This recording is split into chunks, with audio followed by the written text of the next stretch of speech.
Hi, it's Mike Searles, the comeback coach and founder of Serenity Life Hub. Welcome to this episode of the Comeback Podcast, where we aim to help more than 100,000 people come back from setbacks to a life with more serenity and less stress. If you're currently in the middle of an adversity, a setback of some kind, one that has you suffering with a troubled mind, then today's podcast is meant especially for you. Here's the story. This morning I was having a chat online with somebody. She made one of those statements which can stop you in your tracks. A sentence which turned out to be the precursor for this podcast episode. Here's what she said, quote, "Most don't know what serenity looks like outside of Hollywood's representation," end quote. Now, stay with me for the next few minutes because as important as that sentence is, it's not the one that caught my attention the most. It was this one, quote, "I've discovered something, one small step at a time. For instance, I've recently reintroduced myself to chess and have discovered serenity in 64 squares," end quote. It would be way too easy to skip past that sentence as if there's nothing there to think on. But I find there's plenty there to think about in the context of coming out of a setback towards serenity. Here's what I mean. First off, my friend mentions one small step at a time. Reminds me of American pop and R&B singer Jordan Sparks when she released a popular single in 2008 titled One Step at a Time. Why not visit the YouTube link I've posted in the description of this podcast to listen again to the words of her song, which includes these few words, quote, "We live and we learn to take one step at a time," unquote. Then there's the motto of Alcoholics Anonymous, one day at a time, which for members of AA can also be phrased as just for today. What it means is exactly what you'd think it might mean. Members on a path to getting and remaining sober don't have to fret over a commitment of forever. Rather, only stay sober today, just for today, one step at a time.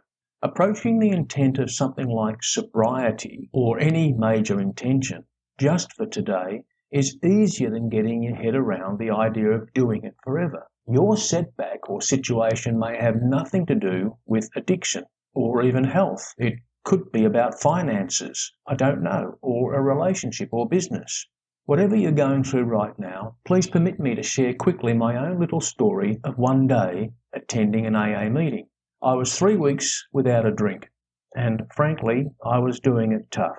When, at the AA meeting I was attending on this particular day, the first person invited to give his testimony to the group stood up and announced that he was 9 months sober to the day. Well, I sat and froze on the spot. 9 months, I thought. It's taken all my might to get to 3 weeks. The thought of going 9 full months without a drink not only seemed impossible to me at the time, but downright ugly. And yet, one day at a time, here I am today talking to you on this podcast, 11 years sober. Such is the power of chunking down an intention to only what can be done in the 24 hours of the day. Dale Carnegie, that's the same author who wrote How to Win Friends and Influence People, wrote in a lesser-known book titled How to Stop Worrying and Start Living, quote, "Live life in day-type compartments," end quote. Again, it means exactly what we would think it means. I like that little phrase that goes, "Yesterday is history, tomorrow's a mystery. All I have is today." You know, worrying is really nothing else but living tomorrow's possible problems today, as if they're already here. When we think of it like that, worry is just plain silly. But what about the chessboard my friend mentioned, the Serenity in 64 squares? I love that because it's a perfect metaphor and because chess is a terrific pattern interrupt when all you've got going through your mind is worry, stress, and suffering.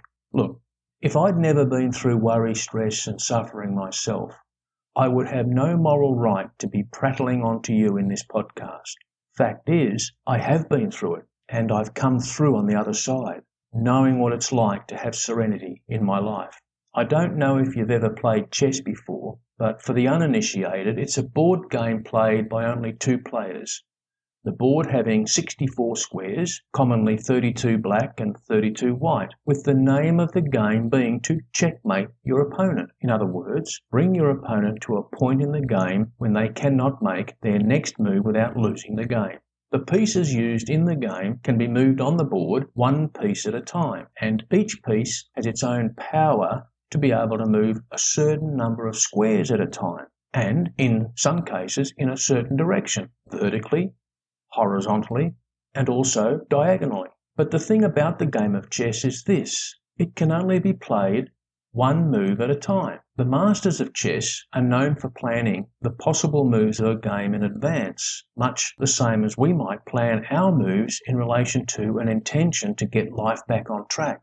But, and this is a huge but, no matter how good the chess master is at predicting the potential future moves of the game, he or she cannot know for certain how the game will play out, because it can only be played 1 move at a time.